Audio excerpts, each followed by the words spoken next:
Allahumma salli ala Muhammad wa ala Muhammad kama sallaita ala Ibrahim wa ala ali Ibrahim innaka Hamidum Majid. Allahumma barik ala Muhammad wa ala Muhammad kama barakta ala Ibrahim wa ala ali Ibrahim innaka Hamidum Majid. Alhamdulillah pada hari ini kita terhubung dengan Majlis Ta'lim versus mengaji. Semoga ini jadi amal jariah buat para pengurus. Semoga ini menjadi sebab bahwa kita tidak bermain-main dengan waktu. Karena waktu adalah umur kita. Waktu adalah kehidupan kita. Waktu bukan uang, waktu bukan emas, tapi waktu adalah kehidupan kita. Bermain-main dengan waktu, bermain-main dengan kehidupan kita. Kita akan lanjutkan kajian kitab Mau Waktu Mau Dihabiskan Untuk Apa. Kita sampai kepada poin 31 ya Teh. Ya, kita. Poin 31. Baik.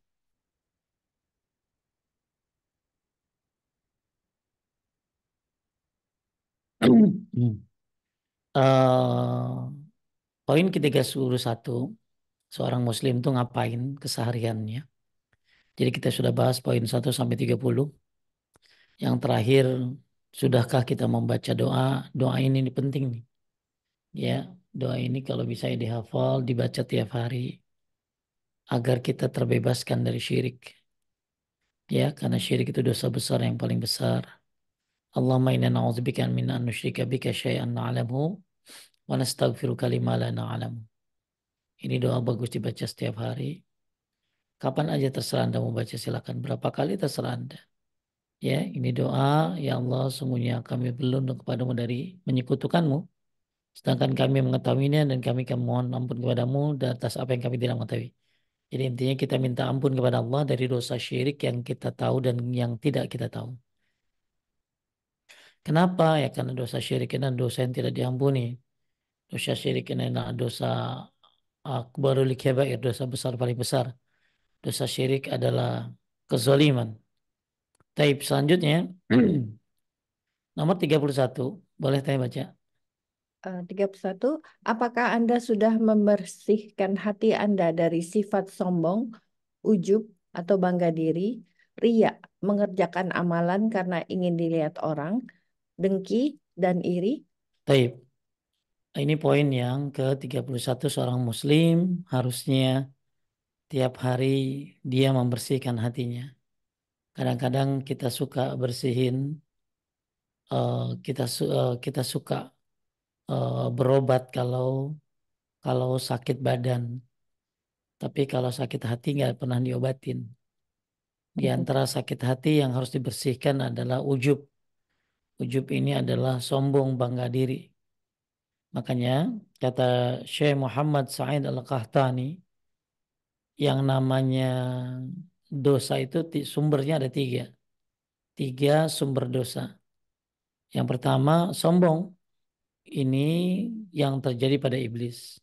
Ya, ketika dia sombong menolak perintah Allah untuk sujud kepada Adam. Jadi tiga sumber dosa kata Syekh Muhammad Sa'id Al-Qahtani. Yang pertama adalah sombong. Maka sombong ini kerjaannya iblis. Ya naudzubillah. Jangan sampai kita sombong. Kemudian yang kedua adalah tamak. Ya, inilah yang menyebabkan Adam terusir dari surga. Yang ketiga, hasad. Ya, inilah yang terjadi kepada anak Adam, yang salah satu anak Adam, ya, yang akhirnya membunuh saudaranya karena hasad. Jadi tiga sumber dosa. Yang pertama apa tadi? Sombong, Sombong, tamak, tamak, kemudian hasad. hasad. Ya, kata Syekh Muhammad Sa'id Al-Qahtani. Nah, kesombongan ini ya harus dihilangkan bagi seorang muslim, karena tidak layak seorang muslim memiliki kesombongan, karena kesombongan itu hanyalah milik Allah Subhanahu wa taala. Kesombongan adalah milik Allah Subhanahu wa taala. Dan ada suatu perkataan Ibnu Qayyim Al-Jauziyah, ya, di antaranya adalah orang ibadah tapi ya dibarengi dengan kesombongan. ya, maka ini termasuk bagian daripada amalan yang jauh dari sempurna. Ya, ini ujub sombong ya. Manusia ini kan sombong macam-macam ya. Sombong karena apa? Karena ilmu, ya. Sombong karena apa teh? Karena harta, ya. Sombong karena harta, sombong karena Titel, kedudukan, ya, sombong karena tampang, ya, ya, semua. sombong banyak sombongan tuh karena pakaian, ya, dan lain sebagainya, ya. Nah, makanya Abu Darda radhiyallahu an menyatakan bahwa tanda orang bodoh itu ya sombong. Tanda orang bodoh itu apa? Sombong. Yang kedua, orang bodoh itu tandanya kata beliau adalah banyak bicara yang tidak manfaat. Banyak bicara yang tidak manfaat. Yang ketiga, tanda orang bodoh itu kata Abu Darda radhiyallahu an, dia melarang orang lain tapi dia sendiri Melakukannya. mengerjakannya. Ya, dia melarang orang lain, ya, eh, tapi dia melakukannya gitu loh. Maka setiap ini tentunya panjang pembahasannya tentang sombong, tapi minimal kita sadar bahwa ini adalah pokoknya dosa. Sombong, tamak, satu lagi apa tadi? Hasad. Hasad. Dan kata apa? Kata Abu Darda, di antara alamatul jahl, di antara tanda orang bodoh itu salah ada tiga. Yang pertama adalah ya ujub, ya orang sombong, bangga dirinya dengan bangga diri sendiri, ya. Maka ini tanda orang bodoh. Yang kedua banyak ngomong yang tidak manfaat. Yang ketiga melarang sesuatu sedang sendiri kayak dia sendiri melakukannya. Makanya apa itu sombong? Abdullah bin Mubarak pernah ditanya tentang apa kesombongan, beliau menjawab meremehkan manusia. Ya, jadi sombong itu meremehkan manusia. Ini penyakit yang harus dibersihkan setiap hari oleh kita. Bukan hanya bersihin badan, bersihin baju, bersihin mobil, tapi bersihkan hati kita dari sifat sombong. Kemudian ria, ini ria mengerjakan amal karena ingin dilihat orang Ya. lain. Nah, ini bahayanya banyak ini teh. Ya, kalau dia lihat ria itu dosanya tuh banyak banget. Coba kita lihat pokok-pokoknya aja teh. Coba nomor satu ria. Nomor satu, ria lebih berbahaya bagi kaum muslimin daripada fitnah Masih ad-Dajjal. Coba teh. Dajjal kan bahaya banget ya. Iya. Tapi masih kalah bahayanya sama ria. Ya, nah, ini berdasarkan hadis. Dua, Dua, ria lebih merusak daripada serigala menyergap domba. taib. Yang ketiga, Ketiga, amal soleh akan hilang pengaruh baiknya dan tujuannya yang besar bila disertai ria. taib amal soleh ya akan hilang pengaruhnya. Ya, kalau ada rianya. Terus nomor empat, Keempat, ria akan menghapus dan membatalkan amal soleh. kalau amal soleh yang dia lakukan untuk ria, maka itu akan menghapusnya. Itu lima, Lima, ria adalah syirik khafi khafi, tersembunyi. syirik yang Khaf- tersembunyi. Ya, jadi syirkul khafi disebutnya, syirik tersembunyi. Yaitu namanya ria. Kemudian ria mewariskan kehinaan dan kerendahan. Ya, kemudian pelaku ria tidak akan mendapatkan ganjaran di akhirat. Nah, ini dari Ubay bin Ka'ab, boleh teh dari Ubay bin Ka'ab. Dari Ubay bin Ka'ab, ia berkata, Rasulullah bersabda, sampaikan kabar gembira kepada umat ini dengan keluhuran, pertolongan, dan kekuasaan di muka bumi. Barang siapa di antara mereka melakukan amal akhirat untuk tujuan dunia, maka dia tidak akan mendapatkan bagian di akhirat. Baik, delapan ria akan menambah kesesatan seseorang. Ya, ria merupakan sebab kekalahan umat Islam.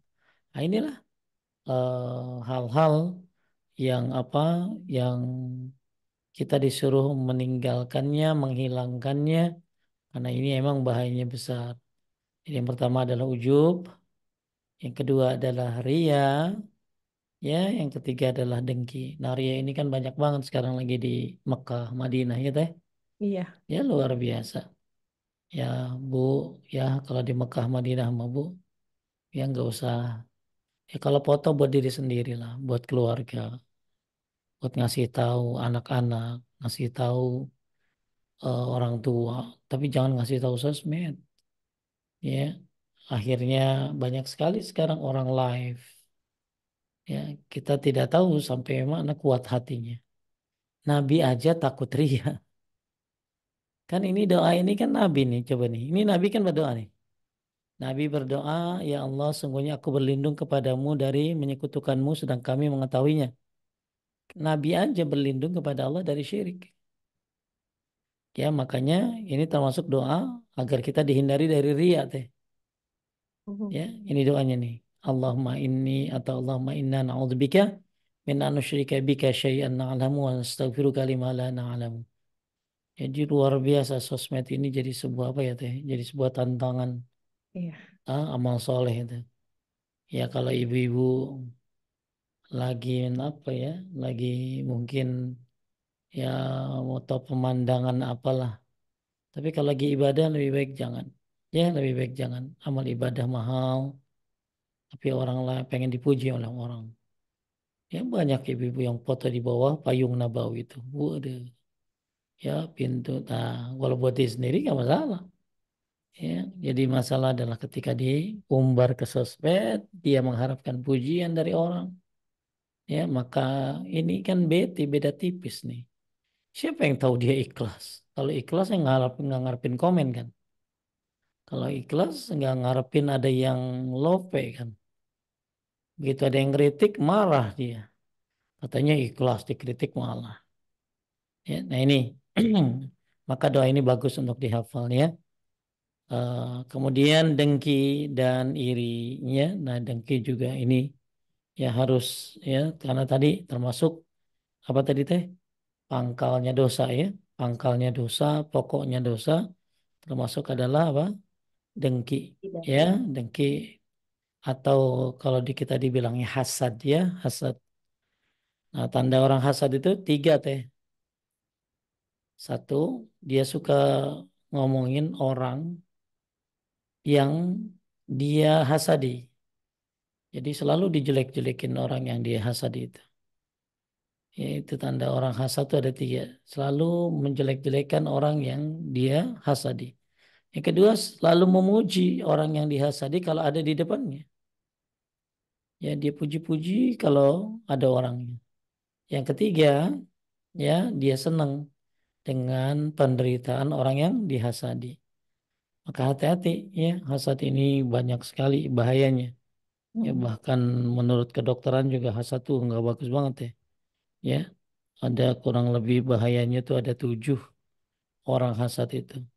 Ya, hasad itu banyak sekali eh, apa penyakitnya ya. Jadi gara-gara hasad orang bisa banyak sakit-sakitan, bisa tidak bersyukur ya, karena dia lebih memikirkan orang lain. Ya, dia lihat orang lain punya apa, padahal dia juga Allah kasih banyak, tapi dia lebih suka ngelihat orang lain. Ya Allah, dan orang ini tidak mensyukuri nikmat ya Allah yang Allah berikan kepadanya. Maka seorang muslim harus menghilangkan sifat tiga ini. Ya, sombong, ria, hmm, kemudian eh, Dengki. apa dengki ya dan iri. Kemudian nomor 32 lanjut ya.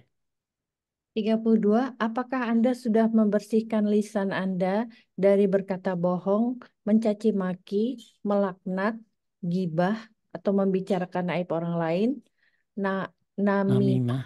mengadu domba, memfitnah sesama muslim, dan semua hal yang sia-sia? Ah, ya.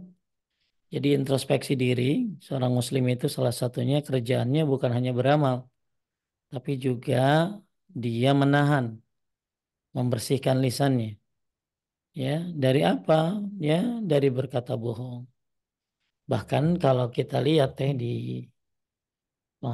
orang kalau pengen istiqomah tuh teh itu bukan hanya masalah dia apa dia beramal soleh, Tapi juga istiqomah itu termasuk menjaga lisan. Sebentar nih. Ini ada satu hadis bagaimana lisan itu, ya, sebentar.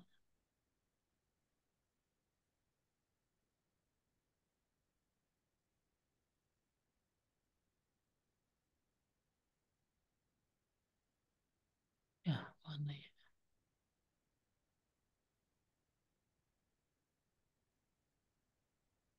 Hmm.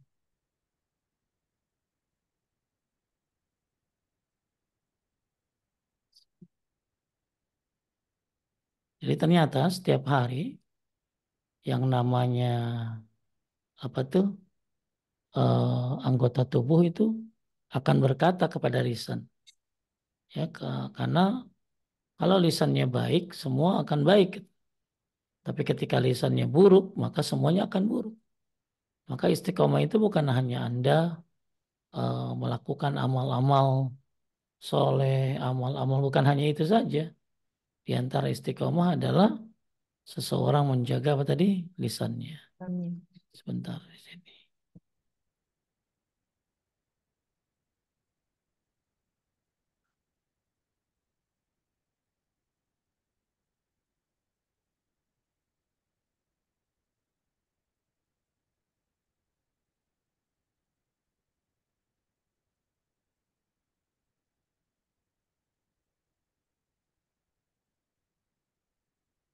Ah, iya. Dah. Jadi kembali lagi bahwa eh, apa setiap hari seorang muslim itu seorang muslim setiap hari yang namanya tubuh itu akan berkata kepada siapa tadi? Padanya. Kepada lisannya. Ya, maka kalau lisannya baik maka semuanya baik. Tapi kalau lisannya buruk maka semuanya buruk. Maka hati-hati seorang muslim dengan lisannya. Maka di poin ke 32 ini, apa yang harus bagus dilakukan seharian seorang muslim adalah dengan membersihkan lisannya, diantaranya dari berbohong, ya, mencaci maki, melaknat, apalagi gibah, ya. Nah, gibah ini dosanya banyak nih teh, dosa gibah itu. Cuman ya orang senang ya melakukannya teh. Padahal Iya. dosa gibah itu banyak gitu loh. Kalau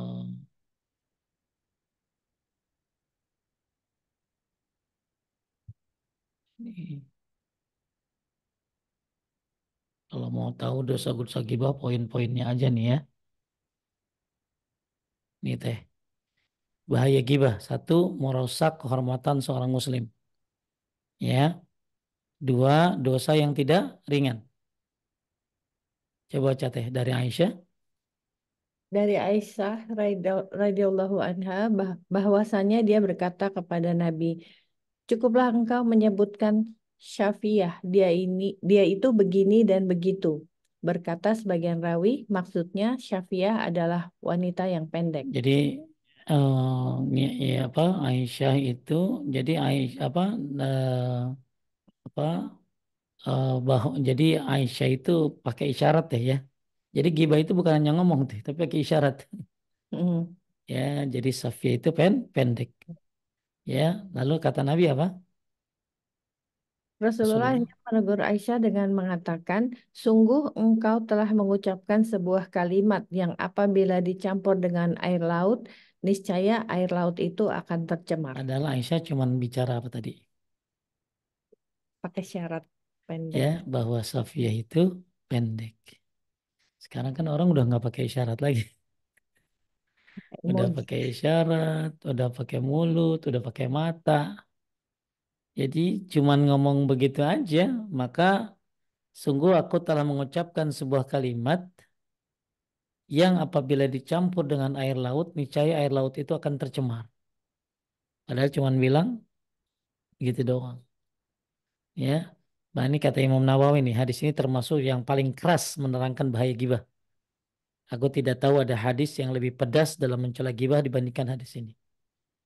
Ini dianggap kata Imam Nawawi hadis yang paling apa tadi?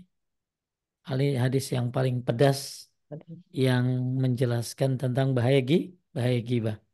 Air laut aja kalau dicampur akan tercemar. Padahal cuman pakai isyarat tuh. Ya, mendapat siksa yang pedih ini teh, gibah nih. Ya, lanjut ya dari Anas. Dari Anas bin Malik bahwasanya Rasulullah bersabda, tatkala dinaikkan saat Isra Mi'raj, aku melewati sekelompok orang berkuku tembaga. Mereka mencakar wajah dan dada-dada mereka dengan kuku tersebut. Aku pun bertanya kepada malaikat Jibril tentang mereka. Jibril menjawab, mereka adalah orang-orang yang memakan daging manusia, gibah, dan merusak kehormatan orang lain. Tuh, ya. Jadi ada orang pakai kuku tembaga mencakar-cakar wajah dan dada mereka dengan kuku tersebut. Mereka adalah yang makan daging manusia, alias gibah. Gibah itu enak ya, teh, ya. Enak. Kadang-kadang kita dengerin juga anteng gitu. Ya, padahal orang yang diem aja tuh termasuk ya dia ikut-ikutan di situ kan gitu. Karena dia dengerin enjoy. Ya, harusnya dia alihkan. Nah, gibah ini kan menyebutkan aib saudaramu yang kalau dia dengar dia marah. Itu gibah namanya. Ya. Nah, jadi ke Anda walaupun emang dia benar gitu ya. Ya, wow, tahu nggak? Ya dia tuh begini-begini, bang benar gitu lah. Nah, itu gibah. Kalau nggak benar ya fitnah namanya. Ya. Hmm. Kemudian sebab tergelincir ke dalam neraka, naudzubillah. Ya, dari Abu Hurairah rasanya dia mendengar Rasulullah SAW berkata, sungguh seorang hamba berbicara dengan suatu perkataan yang tidak diperhatikan baik buruknya hingga menyebabkan dia tergelincir ke dalam neraka lebih jauh daripada jarak antara timur dan barat. Ya, diberi tempat tinggal di neraka. Ya, barang siapa yang membicarakan sesuatu yang tidak ada pada diri seorang muslim, maka Allah akan menempatkan di neraka sampai ia mencabut perkataannya. Kebiasaan orang munafik, ya. Kemudian bagaikan makan daging saudaranya sendiri. Al-Hujurat 12. Nah, ini teh orang mau busuk, orang yang menggibah. Ya, dari Jabir bin Abdullah radhiyallahu anhu berkata, ketika kami sedang bersama Nabi, tiba-tiba tercium bau busuk yang tidak enak. Kemudian Nabi bersabda, tahukah kalian, ya, tahukah kalian ini adalah bau orang yang menggibah kaum mukminin. Waduh, ngeri ini. Ya, ibu-ibu ini kalau habis belajar gibah ini langsung pada dia pada soleh banget. Ya, seminggu gitu lagi. Nah, mudah-mudahan ya, mudah-mudahan bisa apa? Bisa bisa lebih baik lagi ya. Hati-hati dengan apa tadi? Gibah Gibah. ya. Walaupun ada gibah-gibah yang dibolehkan ya, tapi tentunya ada syarat-syaratnya seperti orang dizolimin. Kan dia harus lapor polisi kan teh ya. Iya. Ya, So. lapor polisi terus kata polisi siapa yang ngambil harta kamu? Nggak boleh gibah apa polisi kan nggak mungkin gitu lah. Polisi kan harus tahu, harus nangkep gitu ya. Siapa yang yang ngambil harta kamu kan gitu loh. Nah, tuh ini baru sedikit saja tentang masalah gibah. Kalau dilihat ya dosa-dosanya banyak sekali, ya banyak sekali. Eh, kalau kita lihat termasuk orang yang merugi ini, nanti orangnya bangkrut ya orangnya nanti bangkrut di akhirat amalnya habis semuanya karena yang digibahin banyak gitu lah. Kemudian lebih jelek dari makan bangkai hewan. Ya, lanjut dari Amr. Dari Amr bin Ash radhiyallahu Mhm. anhu. Suatu hari ia pernah melewati bangkai Bighal. Kemudian berkata kepada para sahabatnya, sungguh apabila seseorang memakan bangkai ini sampai kenyang, itu lebih baik daripada memakan daging seorang muslim atau Tuh, gibah. ya, hati makan bangkai sampai habis lebih lebih Baik. apa lebih baik daripada menggibahi kaum muslimin, ya. Nah, jadi ini banyak banget ya gibah yang dibolehkan, penganiayaan orang dianiaya ya kan harus apa harus ditanya hakim kan harus itu harus jawab dong. memberi bantuan untuk mengubah kemungkaran, ya. Misalnya teteh minta tolong sama polisi, Pak polisi tolong dong di daerah sono ada orang yang mengganggu orang lain, ya namanya si Fulan, beliau suka begini-begini. Nah kan teteh minta bantuan boleh tuh, minta fatwa boleh, ya minta fatwa misalnya suami istri datang suaminya sama orang ahli fatwa, suami saya pelit, suami saya zolim, nah itu boleh minta fatwa gimana, ya saya, ya kemudian memberi nasihat dan peringatan bagi kaum muslimin. Misalnya ada orang sesat ya ada orang katanya bisa nelpon Allah gitu lah ya, ya. Nah, orang kayak gitu kan harus dikasih tahu orang ya, "Nah, ini orang sesat gini." Ada orang yang katanya bisa melihat Nabi dengan jelas, ya. Ada Nabi udah meninggal dunia, Nabi hadir. Nah, jadi ya, oh hati-hati orang itu Syiah, oh hati-hati itu orang tuh, ya alirannya kagak sholat. Nah ini boleh kasih tahu tuh kayak begitu tuh. Kemudian orang yang menampakkan kefasikan, ya seperti ya misalnya ada orang yang mengambil harta secara zalim. Jadi untuk mengenalkan, misalnya gini teh, kita tahu nggak bapak bapak siapa namanya bapak bapak Adi gitu loh. Yang mana itu tuh nggak kenal, yang itu tuh nggak kenal, yang ini yang itu nggak. Maaf yang kakinya pincang, nah gitu teh. Itu boleh tuh gitu tuh, ya. Jadi apa? Saya ulangi ya. Mudah-mudahan jadi peringatan buat kita semuanya. Bahaya gibah itu merusak kehormatan seorang muslim. Ya gibah itu udah biasa sekarang kan teh. Ya, udah lumrah orang tuh. Udah Malah lumrah. kalau dianggap aneh kalau nggak ikutan. Dosa yang nggak ringan tadi. Apa tadi teh? Kalau dicampur pakai air laut akan berubah. Ya, padahal cuma ngomong pakai isyarat, mendapat siksa yang pedih nanti di neraka dapat kukunya tadi teh. Kemudian sebab tergelincir dalam neraka. Kemudian diberi tempat di neraka. Kebiasaan orang munafik bagaikan makan daging saudaranya sendiri. Kemudian busuk aromanya pada zaman Nabi. Ya, zaman Nabi semua aromanya kecium tuh aroma busuknya tuh orang gibah tuh. Orang yang rugi nanti akan dituntut. Akhirnya amalnya dikasih kepada orang yang digibahi. Akhirnya yang digibahi masih banyak. Pindahin tuh dosanya ke orang yang menggibahin. Lebih jelek daripada makan bangkai hewan. Yang dibolehkan penganiayaan, minta bantuan, ya, mau polisi ya untuk merubah kemungkaran, minta fatwa dalam masalah suami istri, ya. Misalnya suaminya, istrinya bilang suaminya begini-begini, nggak sholat, nah itu kan minta fatwa kayak gitu. Memberi nasihat kalau ada aliran sesat, kasih tahu boleh nggak apa-apa. Lihat itu orang tuh, ya alirannya sesat, nggak sholat, ya. Kemudian orang yang menampakkan kefasikan, ya seperti orang yang terang-terangan mengajak pada kefasikan. Jadi orang yang apa tadi, yang mengajak pada kemaksiatan. Kemudian untuk mengenalkan apa nih, coba teh, hukum mendengarkan hibah coba. Imam Nawawi berkata di dalam Al-Kadzar, ketahuilah bahwasanya gibah itu sebagaimana diharamkan bagi orang yang menggibahi, diharamkan juga bagi orang yang mendengarkannya dan menyetujuinya. Maka wajib bagi siapa saja yang mendengar seseorang mulai menggibahi saudaranya yang lain untuk melarang orang itu, kalau dia tidak takut pada mudarat yang jelas. Dan jika dia takut kepada orang itu, maka wajib baginya untuk mengingkari dengan hatinya dan meninggalkan majelis tempat gibah tersebut jika hal itu memungkinkan. Jadi dikasih tahu ada orang jelekin Risa misalnya. Saya dengar ya, nggak boleh jelek-jelekin orang, ya. Nah itu kita kasih tahu tuh orang tuh, ya. Apa kita cegah gitu ya. Kita cegah.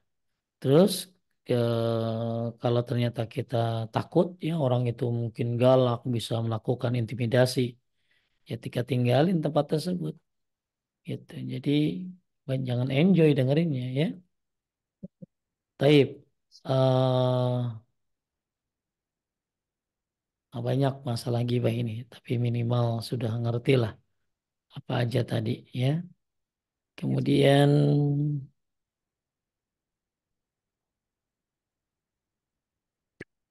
kita lanjutkan lagi, maaf.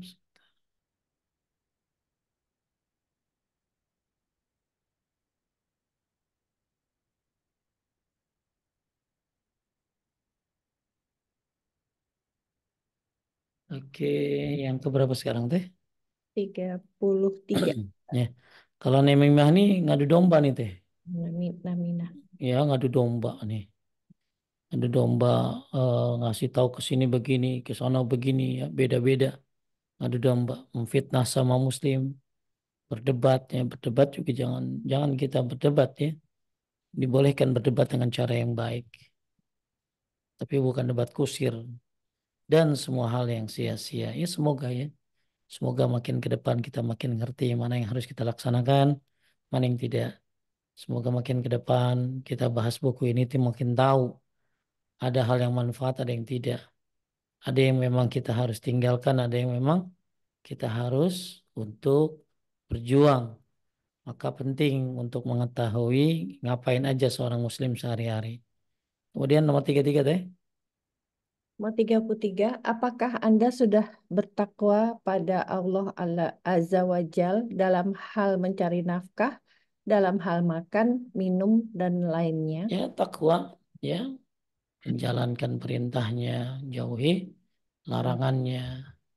Takwa itu ya kalau Ibnu Mas'ud bilang Allah itu diingat dan tidak dilupakan, disyukuri dan tidak dikufuri, ditaati dan tidak dimaksiati. Wa may yattaqillah yaj'al lahu makhraja wa yarzuqhu min haitsu la yahtasib. Ya, apalagi dibarengi dengan bertawakal. Jadi, apakah sudah bertakwa kepada Allah dalam hal mencari nafkah? Sudahkah cari yang halal? Ya, hati-hati gara-gara yang haram amal tidak diterima loh. Kita kan sering doa Allahumma inni as'aluka ilman nafi'an wa rizqan Oh iya, Bang. thayyiban wa amalan mutaqabbala. Ya Allah berikan kami ilmu yang manfaat, rezeki yang baik dan amal yang diterima. Ya, tuh ilmu yang bermanfaat, rezeki yang baik, amal diterima. Jadi amal diterima, amal bisa ditolak gara-gara rezeki yang buruk. Maka hati-hati, bertakwalah kepada Allah dalam mencari nafkah. Ya, jelas makan mau makan yang halal, minum yang halal, bertakwa. Jadi kita bertakwa kepada Allah dalam setiap keadaan. Masuk dalam mencari nafkah, termasuk dalam hal makan dan minum. Tiga empat, lanjut. 34, apakah Anda sudah bertaubat pada Allah Azza wa Jal dengan taubat nasuha, taubat yang jujur, benar, dan ikhlas setiap hari atas semua dosa-dosa dan kesalahan? Baik, ya. Jadi ini poin yang terakhir. Sudah tobat belum? Ya, tiap hari tobat. Ya, hati-hati. Jangan sampai kita ya menunda tobat. Ya, gimana cara apa? Tobat itu ya. Ini cara tobat ya. Islam. Kemudian ikhlas, mengakui dosanya. Ya, tidak sah tobat kecuali dengan mengetahui, mengakui, mohon keselamatan dari akibat jelek dosa yang dilakukan. Kemudian menyesali perbuatan dosa yang pernah dilakukan. Berlepas dan meninggalkan perbuatan dosa tersebut. Bertekad tidak akan mengulangi di masa yang akan datang. Tobat dilakukan pada masa diterimanya tobat. Kapan? Sebelum mati. Kemudian ketika sebelum matahari terbit dari barat. Itu waktu tobat tuh. Sebelum mati dan kedua matahari terbit dari barat. Jangan sampai tobat kayak Firaun. Udah ada di kerongkongan nyawanya. Hmm. Jangan sampai tobat begitu datang kiamat. Hmm. Nah, khusus untuk yang berhubungan dengan orang lain maka ada tambahan berlepas dari hak saudaranya berupa harta maka dikembalikan. Kalau tobat sama orang lain ya tobat sama manusia dari perbuatan zolim ya harus dikembalikan ya. Ya, dikembalikan apa teh? Harta yang diambilnya. Ya, lanjut teh berteman Berteman dengan yang baik. syakik. Al-Baqi rahimahullah mengatakan, tanda taubat adalah menangisi apa yang telah lalu, takut terjatuh pada dosa, meninggalkan teman-teman yang jelek, dan senantiasa berteman dengan orang yang baik. Nah, ini tanda tobat nih. Ya, tanda tobat menangisi apa yang telah lalu. Ya, dan termasuk meninggalkan teman yang jelek. Maka kalau pengen tobat ya tinggalin teman yang jelek. Ya, pertemanan itu emang indah.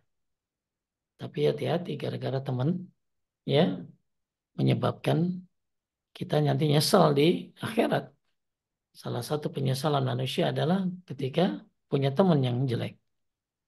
Nah, di antara tobat diterima teh, ya apa aja? Nah, nih. Kan kadang-kadang suka ada yang nanya itu ya. Ya. Kalau kita tobat diterima tandanya apa sih? Ini tandanya teh. Apa teh? Membaik. Satu, membaiknya kondisi keberagamaan orang tersebut setelah taubat sehingga menjadi lebih taat dan rajin beribadah. Nah, orang tobat tapi kok nggak apa? Katanya tobat gitu lah. Tapi kok nggak membaik ke keberadaan keberagamaannya gitu lah. Katanya tobat, tapi nggak taat, nggak rajin ibadah, gimana tobat gitu. Jadi membaik kondisi keberagamaannya. Dua, Dua, adanya penyesalan atas dosa-dosa yang pernah dilakukannya walau ia telah bertaubat. terus Tiga, ia lebih menjauh dari dosa tersebut maupun sebab-sebab yang mengantarkan kepada dosa tersebut. ya jadi dosa itu kan teh bukan jadi salah satu orang tobat itu bukan jadi menghindari sebab-sebab dia berbuat dosa gitu loh. Gara-gara apa dia bikin dosa? Oh, gara-gara dia ya sering main ke daerah sana. Ya, oh gara-gara dia bikin jadi sebab-sebabnya juga ditinggalin. Kalau orang yang tobatnya diterima tuh menjauh dari dosa, bahkan dari sebab-sebab dia berbuat dosa.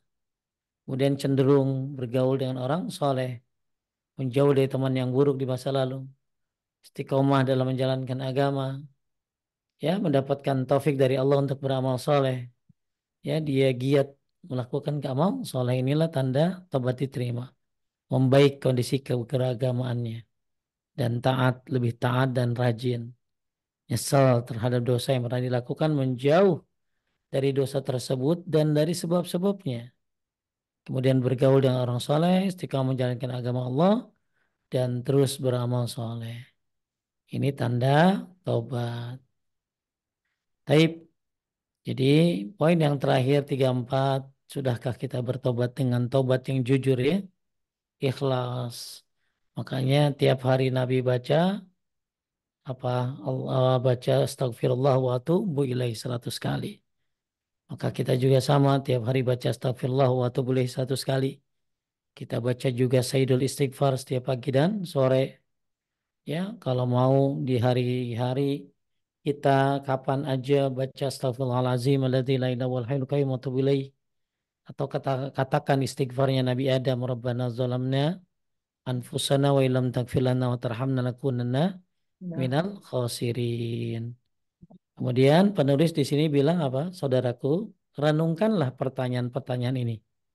Kemudian jawablah semua pertanyaan di atas dengan melaksanakannya dan ikhlaskan Allah agar Anda menjadi orang yang sukses dan menang insya Allah. Jadi ada 34 pertanyaan di sini. Ya, keseharian seorang muslim saya tidak akan bahas lagi. Intinya kalau yang punya buku lihat itu.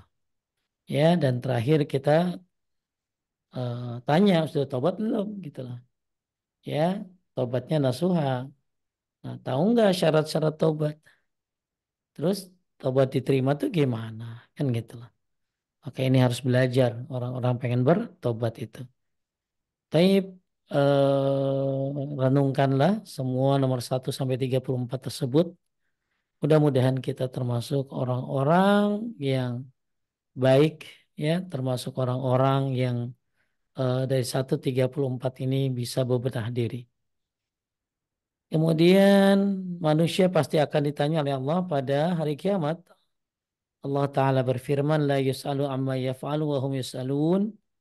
Dan Allah tidak ditanya tentang apa yang dikerjakan, tapi mereka lah yang akan ditanya. Allah nggak akan ditanya, kita yang akan ditanya ya. Kemudian lanjut. Maka demi Tuhanmu, kami pasti akan menanyai mereka semua tentang apa yang telah mereka kerjakan dahulu. Akan ditanya semuanya ya. Terus, Kemudian kamu benar-benar akan ditanya pada hari itu tentang kenikmatan yang megah di dunia itu. Tumalatus alunna yauma Oke. idzin anin naim ya. Nabi Shallallahu Alaihi Wasallam bersabda, la tazulu qadama ibnu Adam abdin yaumal qiyamah, la tazulu qadama abdin yaumal qiyamah hatta yus'alu an umrihi fima afnahu wa an ilmihi fima fa'ala wa an malihi min aina iktasabahu wa fima anfaqahu wa an jismihi fima ablahu. Nah, persiapkan nih ya.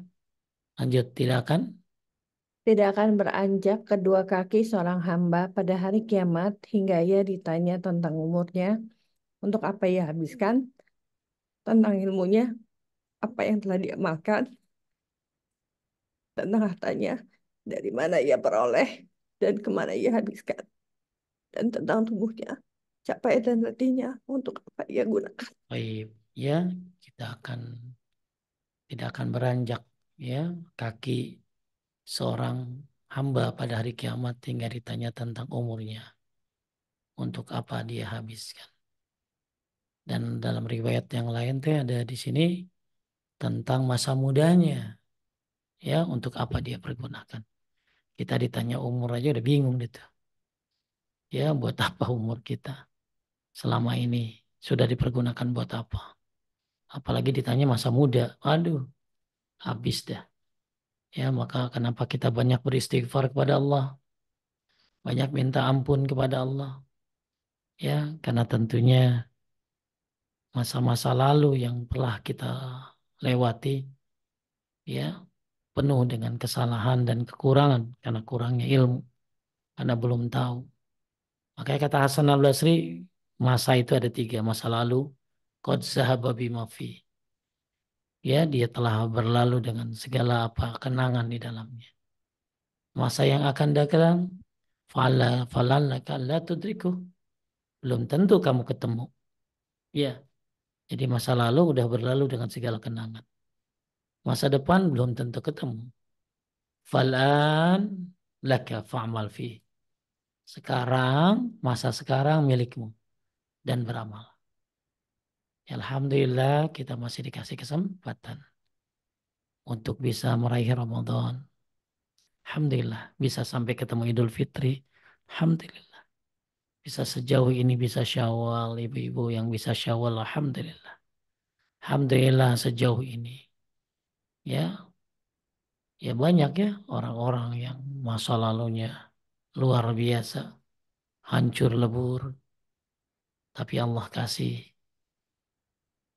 taubatan nasuh. Alhamdulillah. Mudah-mudahan kita adalah orang yang di dalamnya. Jadi Bapak Ibu sekalian muliakan Allah, tidak akan beranjak kedua kaki seorang hamba sampai ditanya tentang umurnya.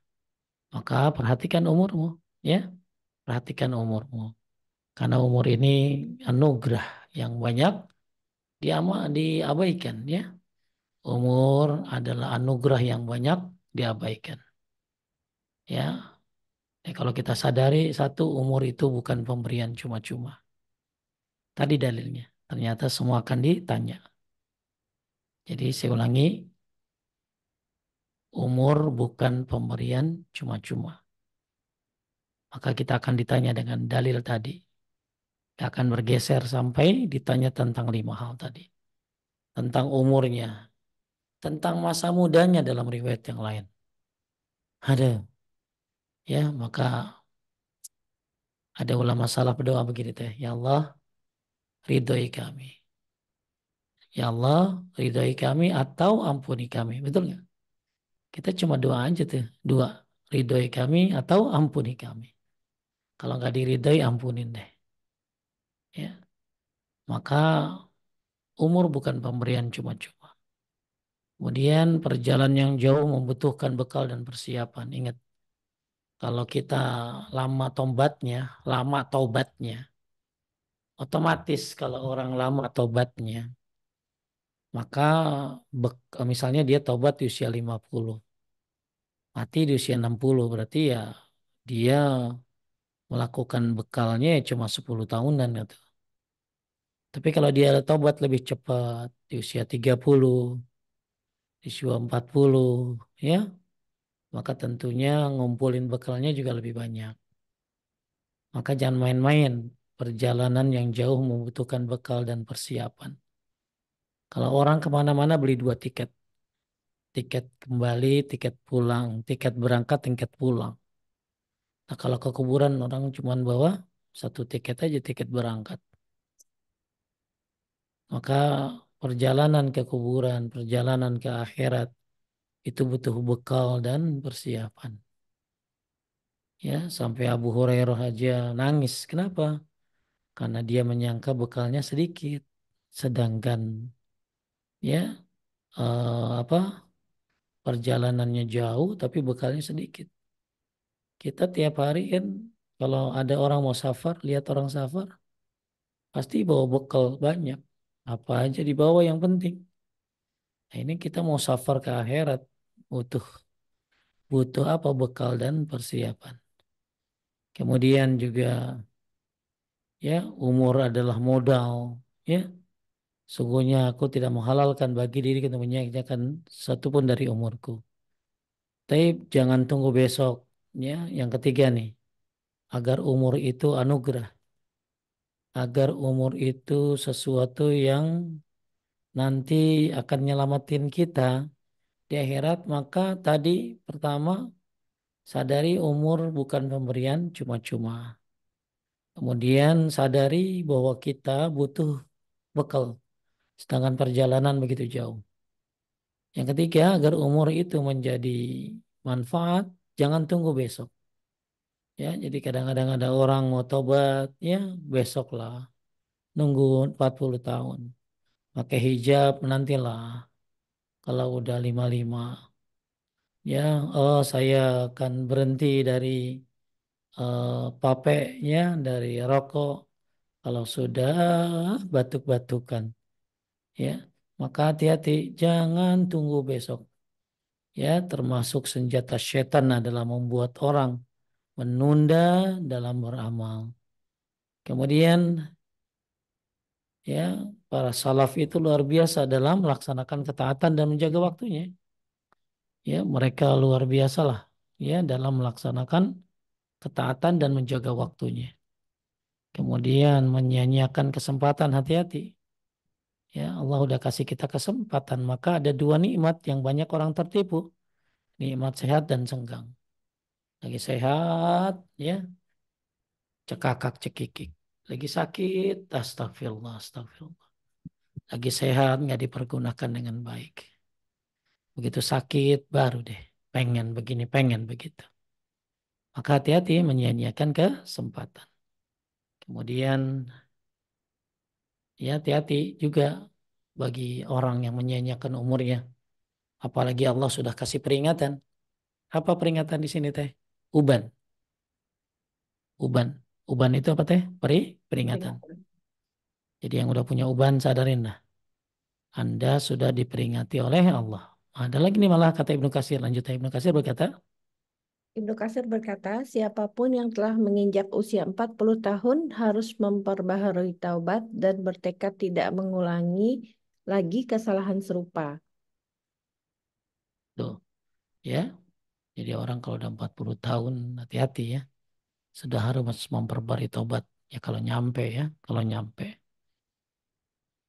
Terus sadari umur umat ini kan pendek. Kita nggak kayak Nabi Nuh yang umurnya ribuan tahun.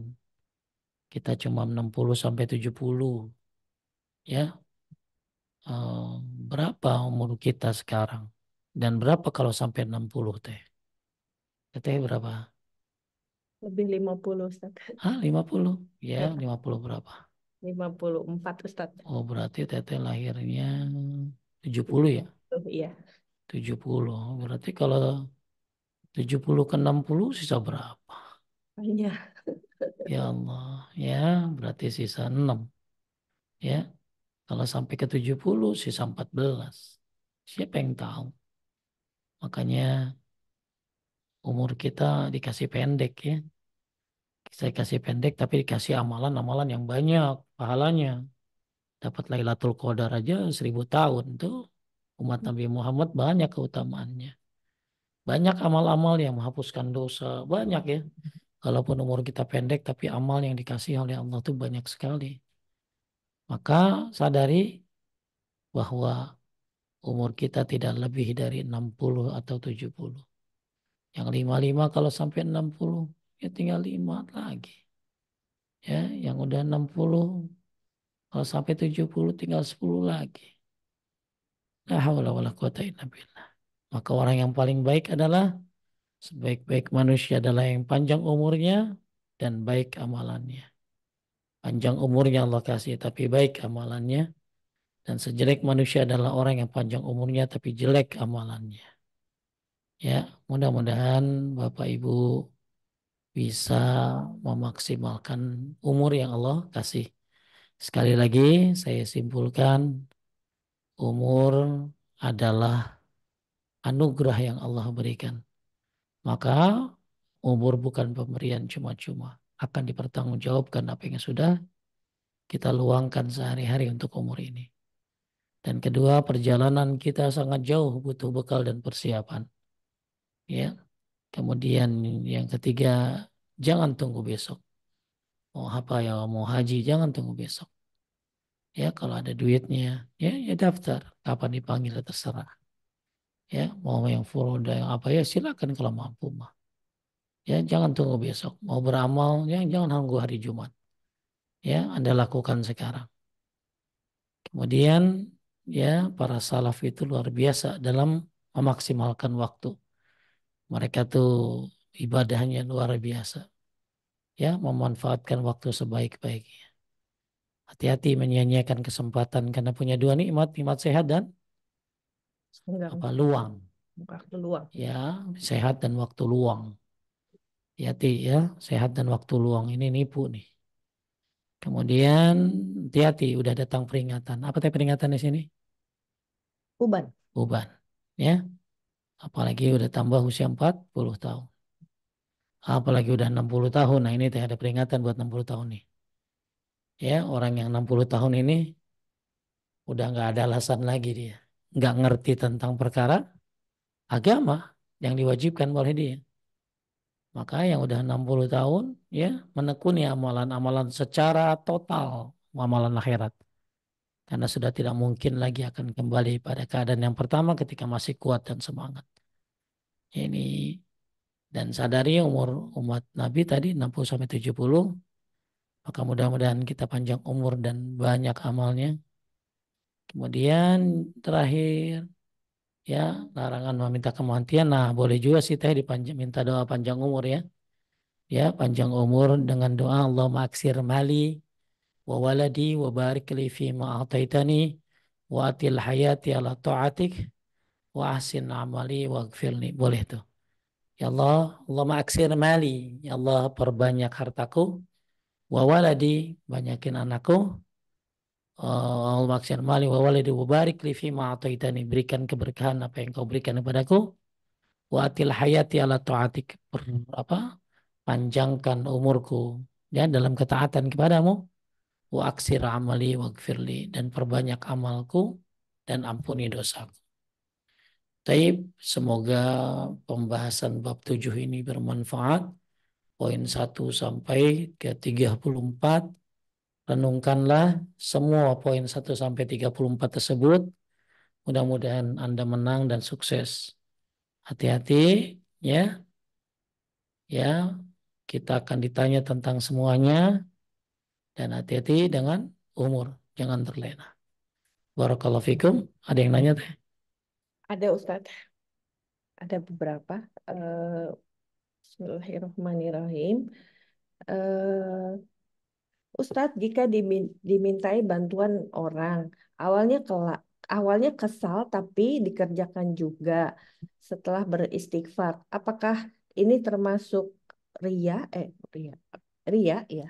Itu mah terpaksa kali. Ya, makanya kan tadinya kesel.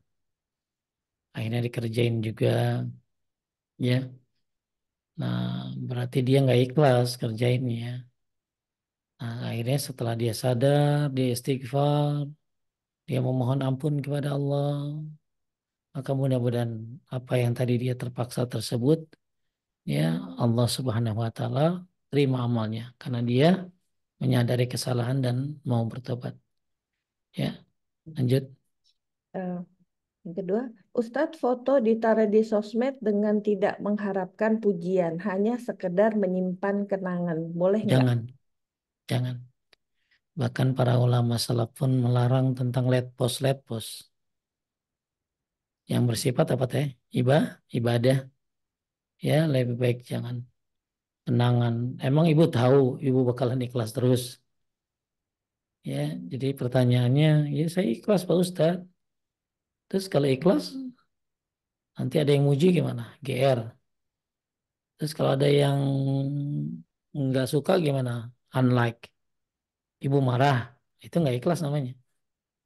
Ya, ikhlas itu tidak bertambah kalau dipuji, tidak berkurang kalau dihina.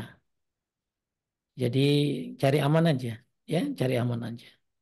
Cari aman aja untuk foto yang amal-amal ibadah.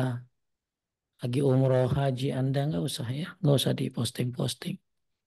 Kenangan, ngapain kenangan di sosmed? Susah amat naruhnya. Kenangan mana taruh di rumah, no, di album taruhnya. Ya, taruh di handphone pribadi itu namanya kenangan. Bukan di sosmed. Di sosmed mah diumbar. Berarti pengen orang lihat. Itu namanya ria. Ya, Hmm, lanjut. iya. Eh, Kemudian Ustadz, jika iri pada orang yang lebih beriman boleh atau tidak? Boleh itu namanya gibtoh. Gibtoh itu adalah iri yang baik teh. Misalnya teteh, aduh saya pengen banget deh kayak orang yang hafal Quran itu deh. Boleh bagus. Ya, itu namanya gibtoh. Gibtoh itu iri yang baik. Ya, iri yang baik. Yang baik. Untuk hal-hal yang baik pula. Ya, lanjut. Ya. Eh, Kemudian, Assalamualaikum Ustadz, apakah saya melakukan gibah jika seseorang yang sudah mengambil hak kami seharga rumah mewah dan menghilang tidak ada tanggung jawabnya untuk mengembalikan meskipun 100.000 rupiah pun. Kami tidak tahu sedikit pun tentang tempat tinggal secara detail. Qadarullah kami menemukan seorang aparat tempat tinggalnya dan masih ada hubungan darah, maka kami membeberkan kelakuannya menipu kami. Enggak apa-apa. Itu bukan gibah kan dizolimin ibu. Ya, jadi kalau gibah yang dibolehkan adalah ketika ibu minta tolong kepada orang lain untuk menyelesaikan masalah, misalnya ibu dizolimi atau ibu lihat kemungkaran tapi ibu nggak bisa. Ada preman ngamuk-ngamuk, ibu kan nggak bisa ngelawan dia. Maka ibu panggil aparat, Pak aparat tolong ada orang ngamuk tuh, namanya si A tuh. Nah, ya, ibu terangkan sama polisi, apalagi polisinya masih ada saudara sama dia, bahwa dia ngambil harta saya, boleh nggak apa-apa ya. Itu gibah yang dibolehkan. Lanjut. Masih pertanyaannya, Ustaz, bagaimana dengan aparat setelah mengetahui masalah penipuan tersebut tapi tidak membantu kami? Nah, itu aparatnya nggak mau, ya nggak, itu mah ya nggak ini ya, bukan urusan kita, bukan urusan ibu. Aparatnya nggak mau ya berarti dia nggak mau amar ma'ruf nahi mungkar. Cari aparat lain, ya, cari aparat lain, cari orang aparat yang amanah, ya, berdoa terus, mudah-mudahan dikembalikan semua apa yang hilang dari ibu. Dan kalau ternyata tidak kembali, urusan nggak selesai, urusan tetap ada di akhirat. Ibu bisa ambil pahala dia, atau ibu bisa serahkan dosa ibu kepada dia, ya. Dan orang yang ditipu tidak akan mengurangi jatah rizkinya. Ya, rizki yang lain tetap ada insya Allah. Ini masalah aparat, cari aparat yang lain. Lanjut. Ya. Assalamualaikum Ustadz, anak saya telah titip zakat, tolong dibagikan ke saudara-saudara yang banyak yang kurang mampu. Saya bertanya dan ada yang menyampaikan dicicil saja bagikannya karena kalau dikasih banyak-banyak nanti cepat habis. Yang Apa saya Bu? tanyakan, Ulangi, memang boleh ulangi. ya Ustadz? Apa tadi nanya, maaf. Eh, Anak saya telah titip zakat, minta tolong dibagikan ke saudara-saudara yang kurang mampu. Ada yang menyampaikan dicicil saja bagikannya karena kalau dikasih banyak-banyak nanti cepat habis. Nanti ibu jamin kalau ibu hidup, sedangkan harta zakat masih ada sama ibu. Jadi lebih baik serahkan pada siapa yang membutuhkan. Ya, masalah dia pakai buat apa bukan urusan kita. Kita tugasnya mengeluarkan yang punya harta. Ya, itu saran saya segera dikeluarkan, segera diberikan. Kepada siapa? Saudara-saudara kan banyak. Orang yang nggak mampu, yang fakir miskin pokoknya. Ya, nggak satu orang saja. Serahkan. Atau mau satu dua orang silakan serahkan. Sesuai dengan zakatnya. Jangan tunggu, jangan tunda.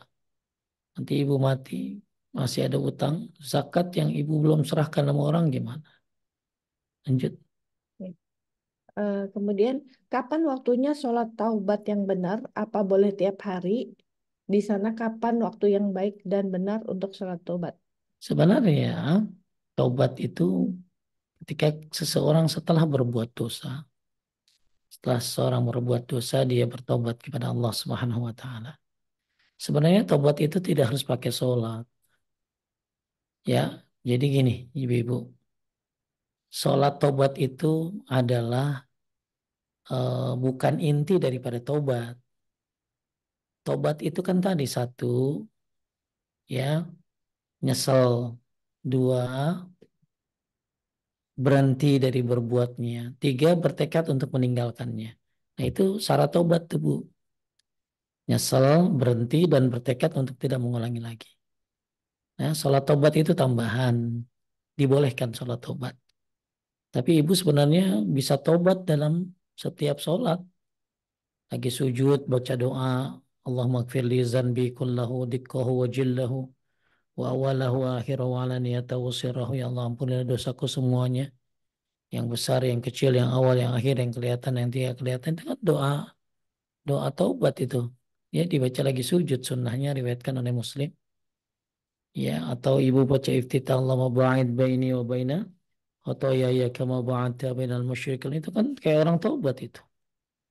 Nah, jadi bisa saja kita tidak sholat taubat tapi banyak beristighfar, banyak doa lagi sholat dengan doa-doa yang dari Nabi Sallallahu Alaihi Wasallam khususnya lagi sujud tadi ampuni dosaku semuanya yang besar yang kecil yang awal yang akhir yang kelihatan yang tidak kelihatan. Kemudian kalau memang harus tahu sholat taubat boleh silakan. Ya kapan setelah berbuat dosa. Ada ulama yang membolehkan dia tiap hari ada. Ya, apa saya lebih ini lebih pas kepada tobat itu setelah berbuat dosa. Ya, terus Selanjutnya, Ustaz. kapan waktunya bebas. Ya, bebas. Apalagi habis bikin dosa mau kapan aja jangan tunda-tunda. Ya, habis bikin dosa, tobat, sholat tobat. Tapi tadi nyesal dulu, berhenti lalu bertekad. Nah, ya, Berhenti. lanjut. Ya. Ini Ustaz, saudara saya janda tidak kerja lagi kena PHK dan punya tanggungan membayar KPR. Dan pertanyaannya, apakah saya ikut berdosa karena membayarkan hutang riba KPR? Dan yang kedua, bolehkah bunga riba, bunga bank dipakai untuk melunasi hutang KPR tersebut? Kalau buat diri kita nggak boleh. Misalnya teteh punya uang riba, lalu buat bayar KPR teteh nggak boleh. Tapi kalau buat orang lain boleh. Hmm. Ya, jadi uang riba buat melunasi hutang riba lagi, tapi punya orang lain boleh. Tapi kalau buat diri sendiri nggak boleh. Cukup? Nggak dosa kita ya Ustadz ya? Enggak kan? Jadi kalau kan kita punya uang riba, ya bagusnya kita nabungnya jangan di tempat riba kan ya. Iya. Ya, misalnya Oke. di bank-bank yang memang tidak riba. Atau di bank riba tapi kita pisahin hasilnya teh. Ya ribanya sekian, kan ketahuan tuh kayak gitu tuh. Mm-mm. Mm-mm. Oh ribanya 10 juta, udah 10 jutanya ambil, ya jangan buat makan, buat jalanan, buat fasilitas umum, termasuk buat melunasi orang yang punya hutang riba juga boleh. Tapi bukan punya hutang riba kita, tapi punya hutang riba orang lain. Ya, Ya, Ustaz. Syukron. Eh, habis ya. Ada? masih banyak Ustadz. Oh iya, Masih ada 4 atau 5 boleh ini. nggak apa-apa. Ya. Lanjut. Bismillah. Ustadz, jika konsultasi dengan seorang psikolog dan menceritakan aib masalah sendiri dan suami, apakah berdosa? Masalahnya psikolog itu yang disuruh tuh ahli fatwa ya. Ahli fatwa. Kalau memang psikolog ini bisa, ahli fatwa itu apa ya? Orang yang ditunjuk oleh pemerintah, oleh apa ya? Tapi di Indonesia kan nggak ada ahli fatwa ya. Ya misalnya ustadz lah, tapi dia memang dipercaya bisa jaga rahasia. Ya boleh apa memberitahu masalah rumah tangga. Tujuannya untuk solusi dan nggak boleh diungkapkan ke orang lain. Boleh kepada ahli fatwa. Nah, kalau psikologis ini, ahli psikolog ini apakah dia memang bisa menyelesaikan masalahnya kalau memang dia dikenal bisa menyelesaikan masalah, nggak boleh menceritakan aib-aib dalam rumah tangga seperlunya untuk bimbingannya. Ya. Tujuannya tadi untuk diselesaikan masalahnya. Ya. Jadi kalau ininya bagusnya ahli fatwa. Cuman ahli fatwa nggak tahu siapa sekarang. Di Arab sih ada, kalau di sini nggak ada ahli fatwa. Mungkin kalau skala kecil ya ustadz-ustadz yang amanah ya, yang bisa menyelesaikan masalah dan punya pengalaman. Nah, kalau psikolog gimana? Ya mudah-mudahan dia punya pengalaman dan punya ilmu untuk menyelesaikan problem solving. Lanjut. Ya. Eh, Ustadz, mohon di-share doanya jika kita dipuji orang. Doa Sebenarnya dipuji kita nggak orang bisa lihat di rumaiso.com ya. rumaisya.com. Oh, ibu-ibu bisa lihat di rumaiso.com. Nggak mau, Ya, sebenarnya nggak mau Allah dipuji, mala tapi tu'ahizni bima yakulun waghfirli ma la ya'lamun. Ya, itu ada doa dari Abu Bakar tentang doa ketika dipuji. Lanjut. eh, Ustadz, apakah kalau menunaikan haji sebaiknya diam-diam saja atau bolehkan memberitahukan ke saudara, ke tetangga dan pengajian? Boleh gak apa-apa ya. Minta doanya ya. Kalau ada masalah utang piutang boleh. Yang nggak boleh ya dan nggak usah pakai acara-acara. Datengin. Bahkan kalau ada yang ngerti tentang haji, paham, minta minta dan dia benar-benar ngerti, paham sesuai syariat ya. Minta sarannya, apakah travelnya ini bisa dipercaya untuk menjalankan haji, apa bisa sesuai sunnah gitu loh. Bisa minta syaratnya, ya minta sarannya. Nggak apa-apa kalau jangan kalau haji terang-terangan nggak apa-apa ya. Karena amalan wajib ya, Ya. kayak sholat berjamaah. Tapi nggak perlu ngadain acara-acara lah. Cukup ya datangin rumah atau ke pengajian, minta maaf, minta doanya, ya nggak apa-apa. Ya, yang nggak boleh ada sifat sombong, ria pada dirinya. Lanjut. Eh, Ustadz, saya kadang lupa rakaat dan lupa tahiyat awal. Bagaimana cara sujud sahwi? Apakah dilakukan sebelum salam atau sesudah salam? Untuk kasus lupa rokaat, ya ini dua atau tiga, maka ambil yang paling kecil dua. Lalu sujud sahwi sebelum salam. Untuk kasus lupa rokaat. Jadi kalau untuk lupa rokaat, dua atau tiga ambil yang paling kecil. Termasuk sujud sahwi sebelum salam itu untuk kasus lupa tahiyat awal. Jadi kalau ibu lupa tahiyat awal, sudah berdiri, lanjutkan saja terus. Nanti sebelum salam, sujud sahwi dua kali, ya, lalu salam kembali. Jadi lalu salam. Jadi siapa yang lupa tahiyat awal, memang pembahasan sujud sahwi sih nggak semudah ini. Ada waktunya, kan tapi saya kasih kisi-kisinya aja. Jadi kalau orang lupa tahiyat awal, maka dia sujud sahwinya sebelum salam. Ya, sebelum salam. Jadi sebelum salam dia sujud 2 kali, lalu salam. Ya, doanya subhana rabbiyal a'la. Lanjut. Ya. Yang terakhir Ustadz, Mm. Eh, ketika masih di masjid, kebetulan pas ada jenazah yang akan disolatkan. Saya ikutan sholat jenazah sambil membaca doa lewat HP karena tidak hafal. Apakah sholat jenazah hanya disunahkan buat laki-laki saja? Tidak, Sah, sholat jenazah buat perempuan juga.